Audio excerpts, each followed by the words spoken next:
Nigerian labor unions are currently rallying for the reversal of what they deem unconstitutional actions that affect elected officials. This demand encapsulates a broader call for democratic governance and the protection of workers' rights, highlighting the intertwined nature of political and labor issues in the country. Presently, the minimum wage in Nigeria is pegged at 70,000 naira per month, a figure that starkly illustrates the struggles many face in meeting basic living costs. Activists contend that current taxation policies disproportionately burden lower-income workers, further exacerbating the challenges of economic survival. Throughout Nigeria, a series of celebrations unfold, showcasing workers' solidarity. Various labor organizations participate enthusiastically, each championing the cause for improved working conditions and the protection of labor rights, revealing the collective strength and determination of the workforce. The events unfolding in Osun State provide a unique blend of labor celebrations intertwined with political maneuvering, underscoring the dynamic intersection of workers' rights and the often contentious realm of governance. Such occurrences reflect broader trends in labor politics that continue to evolve. Senator Natasha Akpoti-Udag's response to the emerging allegations highlights the persistent political controversies that plague the Senate. This situation illustrates the complexities of political accountability, particularly as they intersect with pressing gender issues in the realm of governance. The dialogue surrounding minimum wage increases in Edo State, alongside reforms initiated by President Tinubu, signals significant shifts in economic policies that have substantial implications for workers throughout the region. Such developments are not just policy changes, they hold the potential to sway the outcome of future elections. In a notable development, the government has sanctioned a payment of 32,000 naira aimed at providing consequential adjustments for pensioners. This move is crucial for the financial stability of retirees, signifying a commitment to supporting those who have dedicated their years to public service.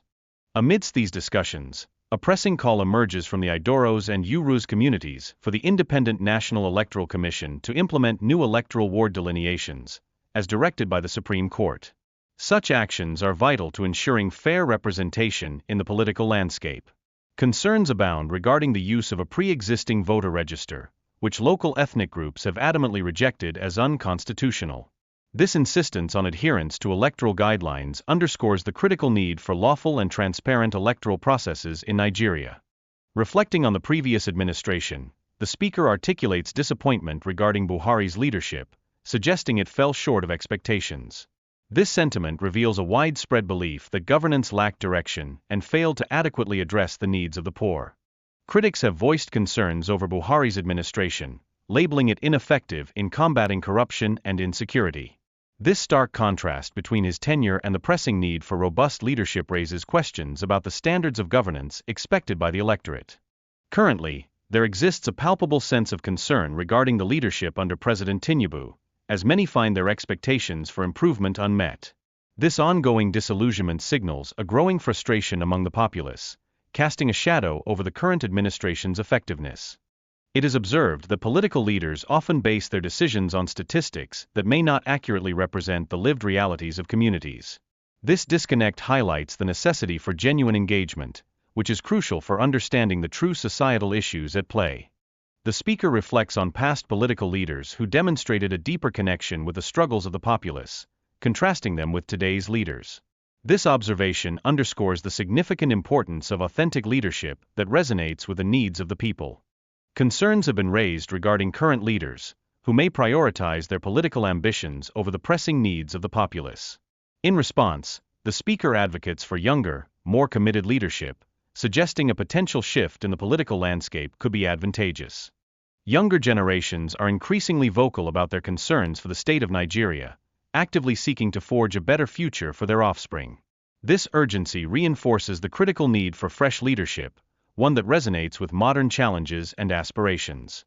Current leaders hold the responsibility to leverage their influence to encourage and mentor energetic young individuals committed to addressing the pressing issues facing the country. This generational shift is not merely beneficial, it is essential for the nation's progress. The significance of democratic processes is reiterated through the active election of leaders. Citizens are called upon to participate earnestly in shaping their governance, as this involvement is pivotal for ensuring a fruitful and successful future. The discourse emphasizes the importance of younger leaders who can infuse fresh perspectives and innovative ideas into the political landscape. Such a shift could profoundly impact governance, steering it in a direction that is more reflective of current realities. Concerns regarding older politicians are surfacing, as many view them as potential liabilities due to past controversies and health challenges. This situation calls for a re-evaluation of leadership selection processes, urging a new approach to governance. The northern region expresses feelings of marginalization, fervently seeking political attention to address pressing issues such as insecurity and poverty. Their demands underscore the critical need for equitable governance that resonates across the entirety of Nigeria. In stark contrast, the southeast region has experienced a notable lack of political attention, resulting in a palpable sense of indifference and growing insecurity among residents. This situation emphasizes the pressing obligation for politicians to address regional concerns proactively. The northern electorate displays an evolving discernment regarding ethno-religious politics, particularly in light of prior voting patterns that revealed a rejection of a Muslim-Muslim ticket. This shift indicates a maturation in the electorate's understanding of complex political dynamics. Political leaders are now urged to prioritize governance over mere campaigning, underscoring the vital importance of delivering tangible results for the electorate. Such a focus could significantly enhance their track records as they approach the next election cycle. I'm Hakeem Baba-Ahmed here in Abuja. It's May Day. Congratulations to all workers all over the world, wherever you may be watching tonight. It's a celebration of the rigor and the efforts of those who are working hard every day to make our nation better in every sphere of life. Thank you for all you do for our country. And all over the world, there is this recognition of May Day, and in Nigeria, the celebration has been across the country.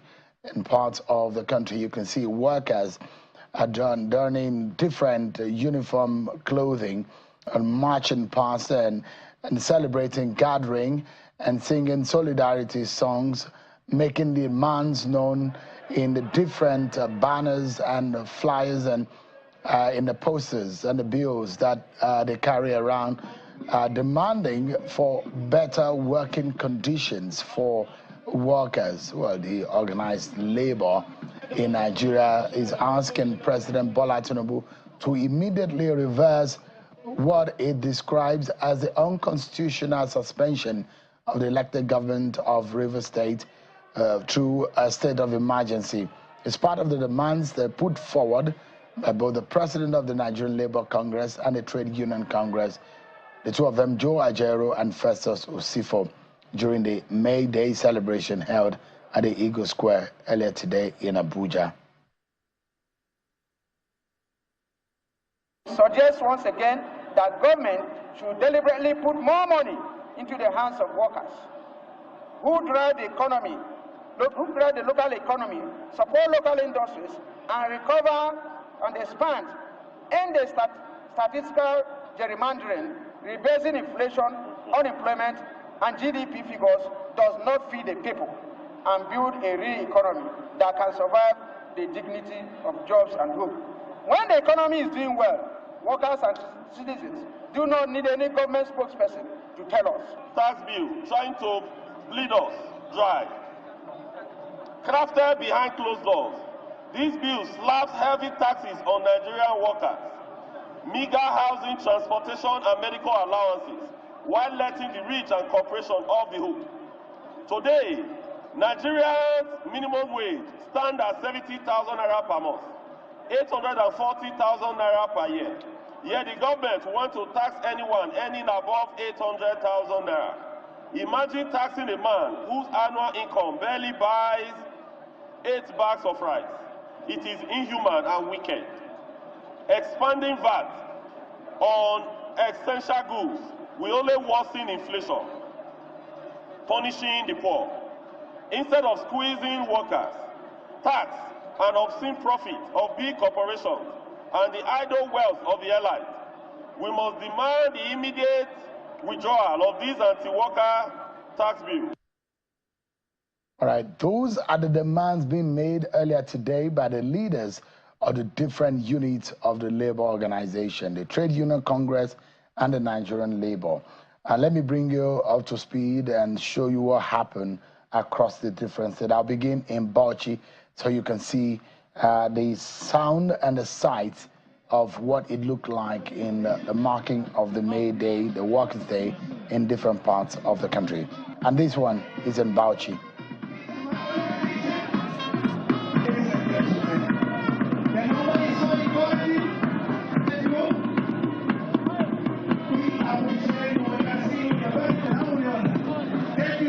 To Zamfara State, where workers are also making similar demands, asking for better working conditions in a March past scenario where different labor union organizations are seen marching in different colors representing their different organizations.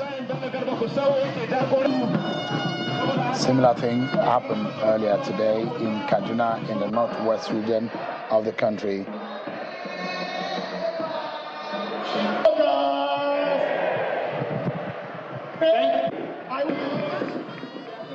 And that's in Kaduna State. The governor and members of the State Executive Council were present to cheer on the workers, who were all equally dressed in colorful attires.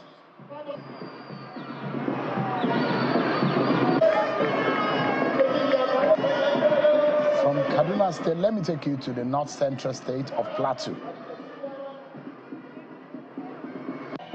Plateau State, in the north central region. Similar situation where workers gathered to mark the Workers' Day. Construction. And in River State, in the south-south region, the situation is similar to what you find in different parts of the country. And from Rivers to Kebbi State,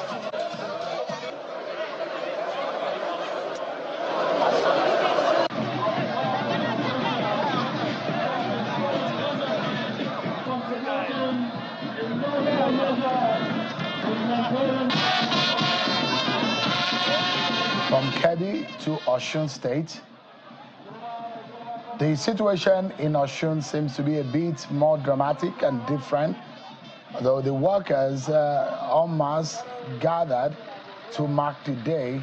But this is a particular scenario which played out in Osun State. In Osun State, workers gathered, and after the march passed, and at the end of the day, the leader of the labor in Osun State, in a very unusual and dramatic manner, made a position of the labor known about the 2026 governorship election in the state. Take a listen.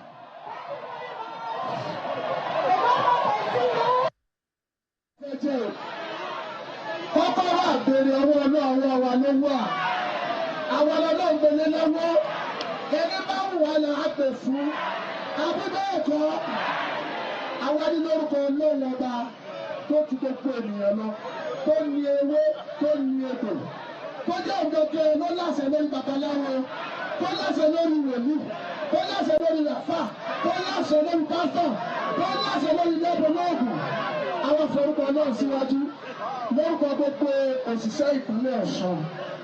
Wọ́n ní ká pé kọ́kọ́rọ́ mi.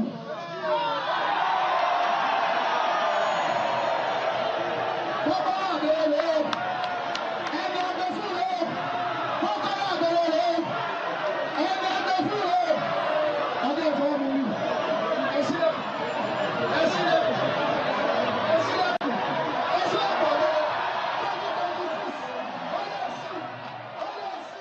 Interesting scenario playing out in Osun State. A bit of politics got into the celebration of the Workers' Day in Osun State. All right then, so much to talk about. I will be showing you the response of Senator Natasha Akpoti-Uduaghan. She's been responding to what Mr. Olisa Agbakuba, the lawyer to the Senate President Godswill Akpabio, requesting her to apologize on sexual harassment claims and allegations. But that's going to be after we serve you with some of your political roundup stories.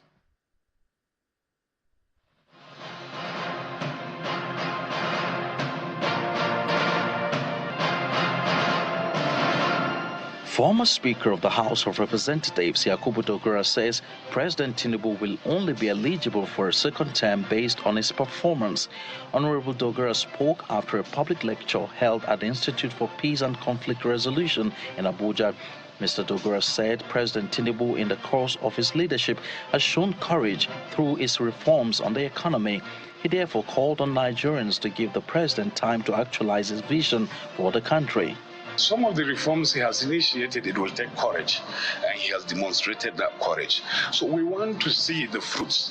And then I believe by the time Nigerians are beginning to see the fruits, suffering easing of food becoming more abundant on their table, they will be able to come to a judgment as to what they need to do.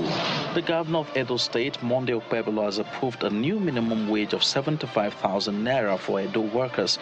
Governor Okpebholo would disclose this in his speech during the Workers' Day celebration at the Samuel Okpemudia Stadium in Benin City. The Edo State capital also said his administration was reviewing over 3,000 Edo Star teachers for employment, among other interventions adopted in different sectors. The chairman, Northeast Governors Forum, Professor Babagana Zulum, has described the recent attacks on military and civilians by Boko Haram insurgents as a matter of serious concern that requires a holistic approach to contain. The governor said this in Damaturu during the 11th Northeast Governors Forum meeting. He asked the military to sustain the fight so as to bring the war to an end. The recent re-emergence of attacks by the insurgents is a matter of serious concern, capable of undermining the successes already recorded in the theater of war. May I humbly suggest that the military should revisit its operational strategy so as to be more offensive. Similarly, governors of the North Central region have resolved to carry out joint security operations with a view to addressing issues of insecurity in the area. Governor Abdullahi Sule of Nasarawa State made this known while chairing an expanded State Security Council meeting at the Government House in Lafia, the state capital. The governors of the region resolved to conduct joint security operations to rid the North Central of bad elements, especially bandits, during the recent meeting which held in Abuja last Thursday. We came up with ideas of some kind of a joint effort, joint efforts especially around Wamba area with Bokos, because it has been a flashpoint, and then some of the areas that we are also going to work with Benue, and other areas that Nasarawa still work for. The administrator of Rivers State, retired Vice Admiral Ibok Ete Ibaz, has affirmed his commitment to improving the welfare of workers across the state. In a state broadcast, the administrator outlined key areas of intervention currently being addressed by the government. These include the timely payment of salaries and pensions, as well as the resolution of salary arrears, with approval already granted for the payment of newly employed staff at the Rivers State University Teaching Hospital and the judiciary. I'm giving serious attention to the payment of 32,000 naira consequential adjustment for pensioners in line with the federal government's approval, and the payment of gratuities to those who have served and retired but are still waiting for their entitlements. The people of Ijaros and Urobos of the Warri Federal Constituency have called on the Independent National Electoral Commission, INEC, to urgently include the ongoing fresh delineation of electoral wards and polling units in compliance with the Supreme Court's directive. At a joint press conference in Warri, the two ethnic groups commended INEC for its impartial fieldwork report, which confirms that the Ijaros are the majority in Warri North and Warri Southwest local government areas, while the Urobos dominate Warri South. They firmly rejected calls by the Shekiri ethnic nationality to use the pre-existing voter register, maintaining that such a move would contradict the Constitution, the Electoral Act, and INEC guidelines. Which independent body is more important than INEC, that is empowered? And let's now get to speak tonight on the program with in the Nigerian politics, Dr. Hakeem Baba-Ahmed. Recently served as a special advisor to the president political matter, a position from is backed nation, obviously about the motivation, resignation, actions on what the Tinubu administration and its candidate remarks about Tinubu's political pro-Tinubu administration and its candid new remarks on President Bola Tinubu's political prospects heading into the 2027 elections. He's been speaking also for the Northern Elders, and now he's joined us in our studio. Thank you so much, Dr. Baba-Ahmed. Thank you very much. Long time no see. It's been a while. Yes, you went AWOL. Well, I was in quiet a for a position bit. where I couldn't speak. Sadly, not to the public. Yeah. But I missed you. we miss speaking with you. I mean, you know how intellectual and how engaging conversations with you could be. Thank you. Especially you're always speaking for the elders of the North. But it's interesting. I found it as some contradictions, though, when you took the appointment. You are a brother to Peter Obi's vice presidential candidate, the chief of staff to former Senate President Bukola, who no longer is not longer on the side of the Bola and the contradictions. When the past took that appointment, who convinced you to take it? Well, let's start. There was no that his elder brother and working for this administration that I understood the problem. Tested for the vice of the country. I joined Tinubu months after the elections. He gave me his, told me of natural. But he wasn't alone. A lot also told me naturally. He said, don't go. But he wasn't alone. A lot of other people also told me, don't take it. But I saw it as national duty, the same way he saw his vice presidential aspirations as social. Who offered you the role? Well, to be honest, the vice president. But the vice president had to had to get the consent of the president before I became an advisor. So, I mean, the vice president facilitated my appointment, and the president approved. So I would say President Tinubu approved my appointment. Otherwise, I would never have been an advisor. And that was against the run of play. A family on one hand, and what you have represented politically in the past. Hasn't that actually caused some kind of distrust between you and some of your friends and family members since you took that role? No, not at all, not at all. Look, working for a government, especially Tinubu's government that had inherited a really messed up country by Buhari, was the most patriotic thing anybody could do. You couldn't just turn your back on an administration that says, come and help fix the country after the damage that you so graphically criticized. I was one of the, perhaps the most, one of the most vocal critics of President Buhari. So if a government takes over from President Buhari and says, come and help fix the country, you couldn't possibly say no. I prefer to be a critic for life. I was never a critic for life. I wasn't a critic all my life. I participated very actively in Buhari's election. Actively. I was chairman of his party for 4 years in my state, long before he became president. So I wasn't a critic. I became an outspoken critic, one, because my organization had seen the situation in which the country was. A few months into the presidency of President Buhari, we could see that he was just interested in becoming president. He wasn't interested in governing, sadly not governing well. We started criticizing him. We began by advising him privately. Then we started saying he was wrong here and he was wrong there. And then when it became clear that he was not interested in public opinion, we became outstanding critics. But for those of you who backed Buhari, did he disappoint you? Absolutely. He represented a northern force. He didn't. Buhari didn't represent the North. It was all by himself, was alone? Yes. If you're talking about how he became president, that's a different thing. So the reason, and I'll make it very clear, let me use myself as an example. Rarely do I do that. I'm from Kwara State. Yeah. I clearly from a Yoruba origin, from the women Ekiti people who could have been in Ekiti State by now. But if I become the president of Nigeria today, I could clearly represent two parts of this country. Absolutely. I could actually represent the Yoruba people. Absolutely. Or represent the northern region of the country. Absolutely. So the reason why I'm asking is whether or not those of you who supported Buhari to become president, the North speaks as one, as long as I remember. Not really. We didn't support Buhari because he was a northerner. We supported Buhari because he was a better option than Jonathan in 2015. It was a much better option at the time. And we supported him because we could quite clearly see that Jonathan's administration was weak. It was soft on Boko Haram. It was soft on corruption.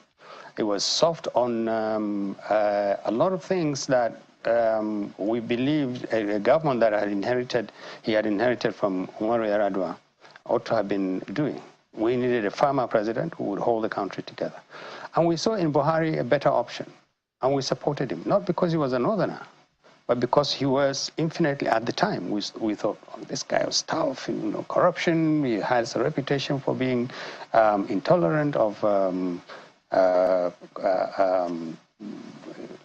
he had fought Chadians who had invaded Nigeria many years ago. He had run a country that jailed politicians, corrupt politicians for 300 years and stuff like that. And we supported him.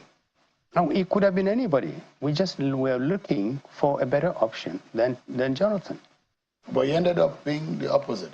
Yes, and you see, is that a position? Is a question? Yes, absolutely, absolutely. I don't think we've had a government that is worse than Buhari's government.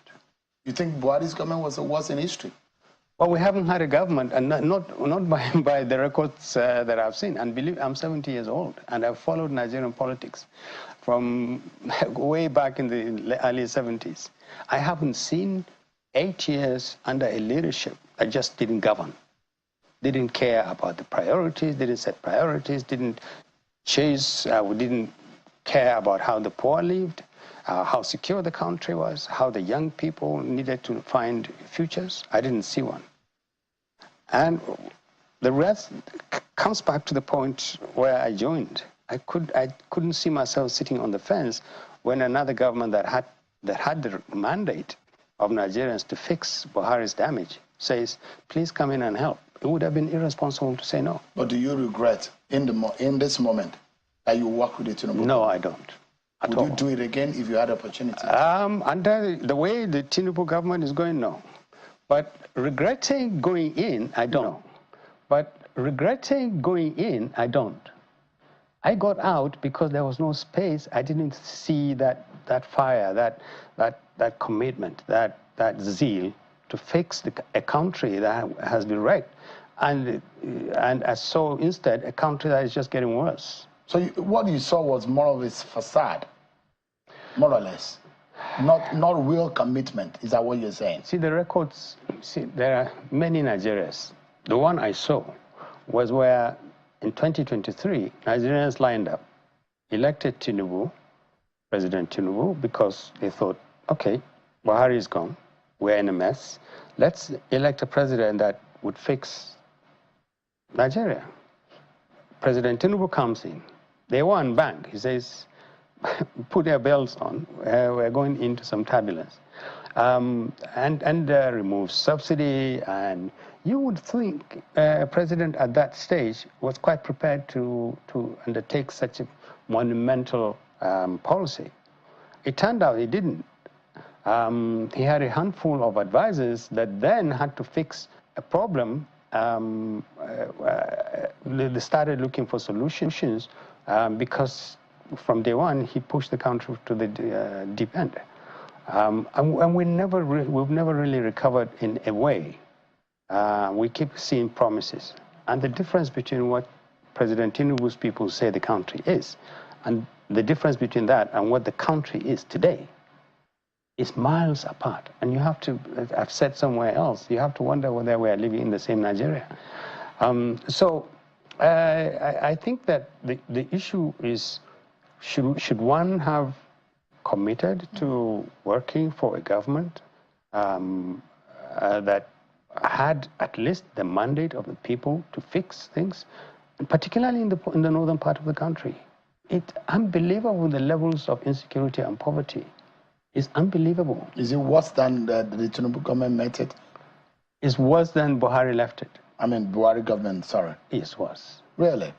But the statistics and the data don't say it. This is the thing with the statistics that the administration keeps reeling out. And you really wonder where they get the statistics from. You go to villages, go to Katsina, go to Zamfara, go to Niger State, go to Plateau, go to Benue, go to virtually all, in fact, literally, go to every part of Nigeria. More blood is shed now than it was maybe 2 years ago. And yet you see this kind of these statistics that says, oh, there are less killings, there are less violence. And you have to ask, do our leaders actually know how our people live? Do they know who's telling them all this? How do these statistics get acquired? Because if you want to really measure how people live, you don't do that by just some statistics that someone gives you. Do the president's people really tell him the state of the country? Does he know? Does he know the level of poverty? Does he know how many families, entire families but live for that the Tinubu feeling? personality that we know, this was the man who was governor of Lagos State and he was on the street himself. Is it different from the Tinubu that is in the presidency right now? Well, I'll tell you the truth. I don't know much about the. I remember I was on one or two occasions, and he showed me how good a politician was on both occasions. He literally did what I asked him to do because it was in the interest of Lagos State government. And I was working for the federal government. I almost got in trouble. I saw a president that was stubborn, almost visionary, but he ran Lagos for 8 years. Whether he ran it well or not, I don't know. But he ran Lagos well. He resisted Obasanjo's overbearing and strong determination to get rid of him. Beyond that, then I saw him as a calculating politician. He gave his platform to Atiku. He gave his platform to Nuhu Ribadu. He participated actively in then he agreed with Buhari, created a platform which allowed Buhari to become president, because for 2003, 2007, 2011, Buhari was running, he didn't get anywhere. So without Tinubu, Buhari may have not made it in 2015. To be honest with you, I think that substantially that coalition, CPC, APC, AC, was decisive in terms of giving the President Buhari victory. And as I said, I was part of the campaign. I had a frontline seat. So I know what I'm talking about. And Tinubu's contribution to Buhari's emergence was genuinely a deciding factor. So in many ways, you have to give him credit for being a calculating president. I don't know what had happened since 2015, but I don't see the fire. I don't see that calculation. I don't see that. I didn't see much of him, to be fair to him. I didn't see much of him, but certainly not the way that you were called in to advise this government on what Tinubu was very good at. There are those who think that he was a master strategist, politically speaking, and that is what you were called in to advise. And would you say that you were allowed to do your job? No, I didn't do any job. I was supposed to be advisor on political matters. I didn't do any advising. Or to the president? To the president in the office of the vice president. Okay. You have to understand, at least in constitutional terms, it's the same thing. Basically, it's supposed to be both the vice president and I were both supposed to advise the president. But there isn't actually, in the real sense of it, there isn't a political advisor to the president. There are two of us. Oh, are there? Yes, there's one called Darazo. So they have two special advisors. On politics? On politics, on political matters. I cover politics. I know only two of them, though. Well, I haven't met the first one either. I haven't met him. With about 6 months or so that you spent in that place? I spent 1 year and 6 months. I haven't. Did you request to meet the president? No, it was offered, but to be honest, I suspect when I said to the person, if I do sit down, I might say to him things that he may not be very happy about. I think they developed a cold feet, because if I did, I would have told him exactly what I said in that open letter to the president. Mr. President, please don't run again. Why? I mean, what gives you there are those who will say, what gives you the authority? It's not authority. I'm making a request shown. I'm not giving him instructions. I remember I said, I would have said, Mr. President, please don't run again. Why? Because I think that first he has become a president. So that's settled. A lot of the people who are now, including President Tinubu, quite possibly, want to be president just simply because they want to be presidents. We had the case of Buhari, perhaps even the Vice President Atiku's multiple attempts at becoming president, maybe primarily driven by the desire to be president, finally. And so, because there were better things that he could do than to be a president of the country. If he spends the next 2 years of his life doing the things that he ought to have done that he hasn't done yet, or improving on what he has done, and then, like I said in my letter, look for a younger person, more energetic, healthier, more focused, more committed to the future of this country. Find, even from your party, find someone that, a group of people, among them, younger people, the kind of people who really feel the pain about what Nigeria is today, the kind of people whose children are just growing up, and they can look at them and say, what will happen to my child or my grandchild in the next 20 years? The way this country is going downhill, consistently going downhill. There were a lot of educated, very patriotic Nigerians who desperately want to be part of the future of this country. Trust them with power. You've done your bit. And so you don't need to run for another one. Spend the next 2 years fixing Nigeria. Fix the economy as much as possible. Fix insecurity. So you think that it doesn't have the capacity for the next 4 years after the initial 4 years? Well, it's not so much that he doesn't have the capacity. I don't know what would happen in future. I haven't seen evidence that the last 2 years have prepared him to continue to govern for 6 years. But even more importantly, he doesn't need to be president to actually do something good for this country. If he draws the line at 2027 and prepares his party and the country to vote in new set of people, everywhere APC governor stands down, use your power and influence, get them to bring out younger people, a lot of people with energy, commitment, passion to fix what is broken, which is this country. History will record you as the greatest leader. Would you like him to have taken that choice of that person, the person you're describing from the Southwest also? He let him come from anywhere, believe me. At this stage, it's not important anymore where our next leader... Absolutely. He could come from anywhere. At this stage, anybody who's talking to you about North and South doesn't know what they're talking about. So you're not impressed by what you have seen so far? And you don't think that with what is on the ground, Tinubu should just not run in 2027?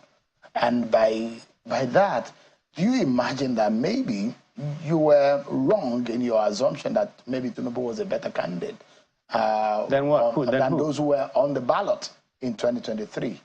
I never really participated much in choosing who should vote. But from the benefit of hindsight, do you think he was better than the lot that were on the ballot?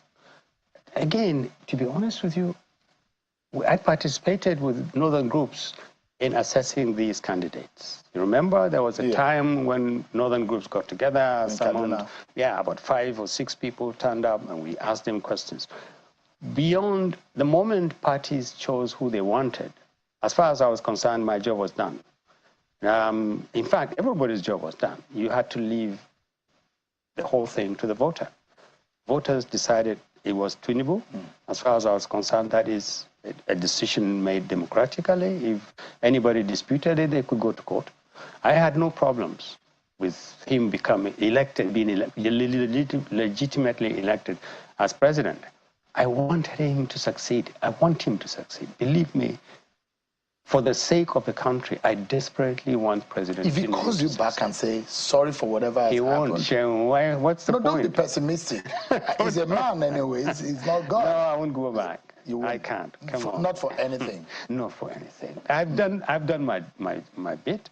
It didn't work out. I have to move on. But and if do you say things. it's in the interest of the nation, it can't be in the interest of the nation if I'm just going in and out. I'll be like some of these politicians jumping up between one party in the morning and in the next evening they have another party. They're talking about coalitions. I want to be better than those guys. But you know what, Dr. Baba-Ahmed? There is this very strong story going around to say, oh, for some reasons, the vice president seemed to have been sidelined. When you were on the inside, what did you see? I didn't see it.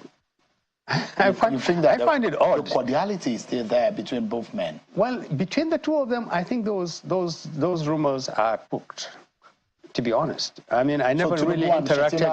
I never sat down with Tinubu to ask him about how he felt about Shettima. I spoke with Shettima. And so I can tell you only from Shettima's perspective. Shettima, I don't think Shettima feels he's been sidelined. I don't think he feels Tinubu has any grievances against him. Villa politics always involves. But what did you see? What you heard and what you see. I saw a president and a vice president who worked well. The synergy was there. Yes. Was it better than the Obasanjo-Atiku synergy in the first 4 years? You picked the wrong example. The first 4 years of Obasanjo, Atiku was immensely powerful, had a lot of trust. A lot of people thought it was exceptional. Yeah, well, they had gave a lot of power to the. But you have to remember, Obasanjo literally didn't know anything about being a democratic president. Atiku did. He was a politician. He had been a politician for a long time. He has always wanted to. He was also an elected governor. Yeah, he was. You know, and he had took the PDF. Stand down to come yes. and. Now then, in the transition between 2003 to 2003 again, was Obasanjo's second term, they fell out, and that's it. Obasanjo decided he wasn't going to sack him or impeach him, whatever, but he's going to continue, and he will render him completely redundant, and he did. And like I said.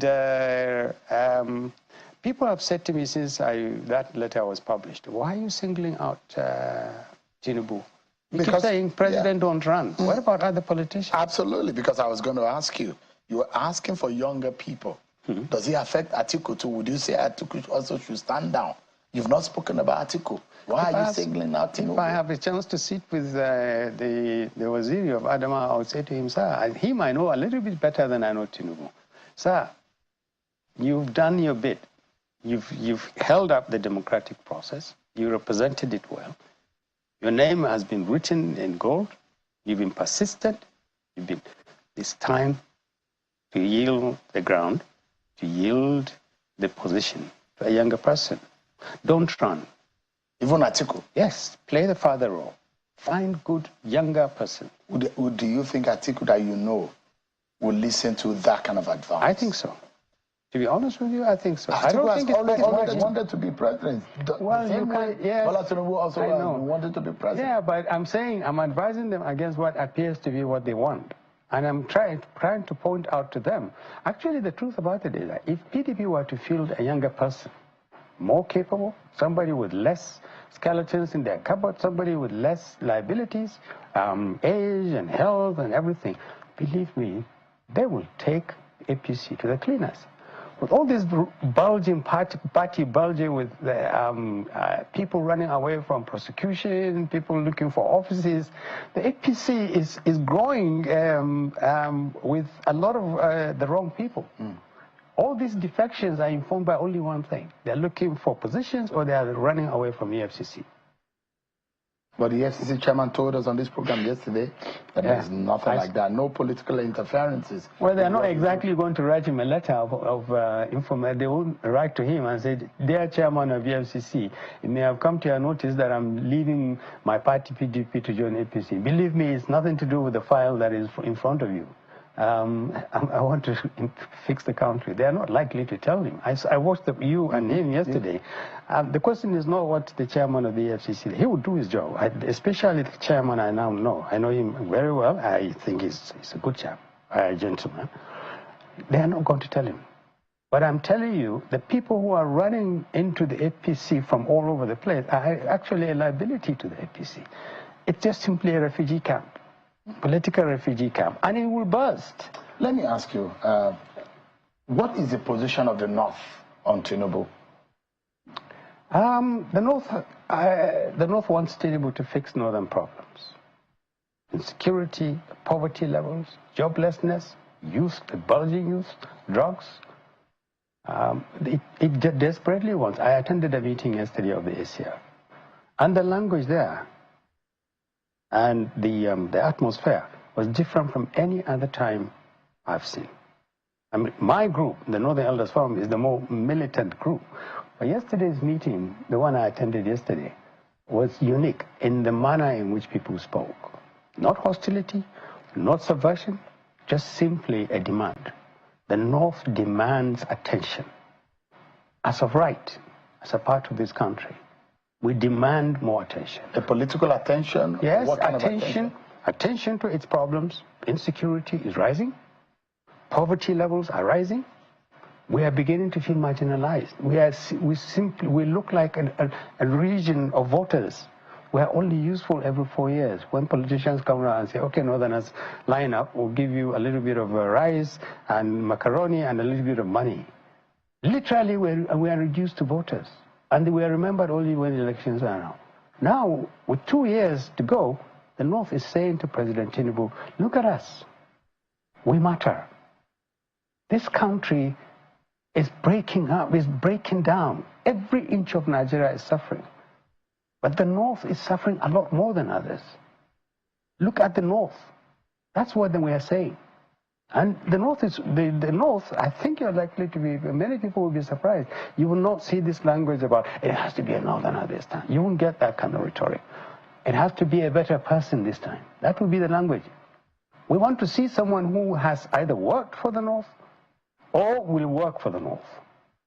And the Southeast, and the South-South, and the Southwest. So you don't see, at that meeting yesterday of the Northern Elders, Arewa Consultative Forum, where they are elders, isn't it? Yes. Most of them are over the age of 60 and the rest. Yes. And they are a force that speak in unison for the northern region of the country. So they feel the northern region is marginalized, but the feeling and the fact might be different. The feeling that the North is marginalized could not be true. Could it be true under this government? That the North has been marginalized? Well, to be honest with you, if you go around this country and you ask everybody, and we speak in the conventional, which sector is favored by this government, everybody will tell you that the Southwest is favored by this administration far above what it's entitled to. Now, if you go to the Southwest, it's quite possible some people will tell you, we didn't ask for it. They didn't vote for him. I mean, the Southwest gave President Tinubu only 23% of the votes he needed to become president. The Southwest, where I come from, gave him 33% of the votes that he needed. So the Northwest gave him a lot more votes than his zone. So, but all these sense of entitlement are secondary now. The bottom line is that all of Nigeria is demanding higher levels of competence, higher levels of commitment, sensitivity to the needs of the people. What about the Southeast, Shehu? For the last 10 to 15 years, nobody has really cared politically about the Southeast. And the whole region is sinking into indifference and insecurity. And virtually, it has become a region where anything goes. But, I mean, this concentration that we're hearing of Goodluck Jonathan, who are those behind it? I don't know. And to be honest with you, I don't think it is serious. I'll be honest with you. Really? I'm in touch with a lot of the mainstream of public opinion, and I don't think there's anybody really losing sleep over Jonathan coming in or not. But the Northerners who are supporting Peter Obi, are they now reconsidering now ahead of 2027? Is it very strong? What I can tell you is that substantially a huge part of the North that voted for Peter Obi did so on ethno-religious basis. Tinubu comes up with Muslim ticket. Northern Christians went crazy. Okay, so we will have our own candidate. And they did. 6 million people. Peter Obi got 6 million votes. A huge part of that came from the North. And it's mostly about we cannot have a ticket that has 2 Muslims on it. So I think that now the North is a little bit more sensitive to that. We're sensitive to attempts to divide us, to introduce ethno-religious politics, just simply to carve out some parts for someone and leave out some parts of us. So it's going to be difficult for a Muslim ticket in 2027. You think that the pair of Tinubu and Shetima might not fly again? Is that what you're saying? What I'm saying is that I think the northern voter is a little bit wiser now. And he's not likely to be as gullible to a Muslim ticket than he was in 2023. But you inferred that Tinubu is likely to win anyways in 2027. No, I didn't. You inferred that. I mean, in your inference was the fact that if all things went the way or go the way it is going right now, and that you said he might win in 2027. I said he could win. Yeah, if he ignores your advice, you believe that the APC can have his way anyways? Yeah, and that sure. the Tinubu has a good force politically to have his way. We still have a long way to go. This is part of where would have been my job. If I had stayed, and if they had allowed me to work, I would be advising him about 2027. I would have said to him, forget 2027 for now. Let them do all the politics. Mr. President, you are elected to govern, not to go on political campaigns. Use these 2 years to govern well and take a good record to 2027. Show the people of the North and the Southeast and the South-South that you're a good president and you deserve to come back. But as things stand, your record isn't very good. Your attention and your energy is being diverted away from governance towards 2027. You have an uncompleted job to do. You're doing the wrong thing. You're allowing PDP to fool you into thinking that you're going to have an election next year in a few months' time. You're falling into a trap. That would have been my advice to him. Focus on governance. Do you think Peter Obi could have done better in the last 2 years if he got a chance? I really don't know, to be honest. I know him as a person. I think he has a good idea about a lot of things. What about Atiku? I don't know. Atiku has a lot of experience. Look, all these people, all of them, my view is the best service these people can render to this country is to retire themselves. If they don't, then Nigerians should retire them. As the northern leaders taking a stance already? The northern leaders are saying we're not going to be swayed by somebody being northern. That's important. We've come a long way. Back up from Tinubu. As the northern leaders say we're not supporting Tinubu. Is that the North is saying? The North is saying we don't have a candidate for 2027. And we won't have a candidate unless he proves that he has either a good record for serving the North or will have a good record for serving the North. But we will not commit to anybody. All right. Dr. Hakeem Baba-Ahmed has a lot of former in his name, to his credit, in his name. But one of it is that he's now a full-blown elder statesman. Thank you so much indeed for joining us tonight. Always a pleasure having you. Thank you, Sherry. It's good to see you. Thank you. Happy Workers' Day to all of you out there. That's our show tonight. Thank you so much for watching. I'm Sean Akimale. God bless Nigeria.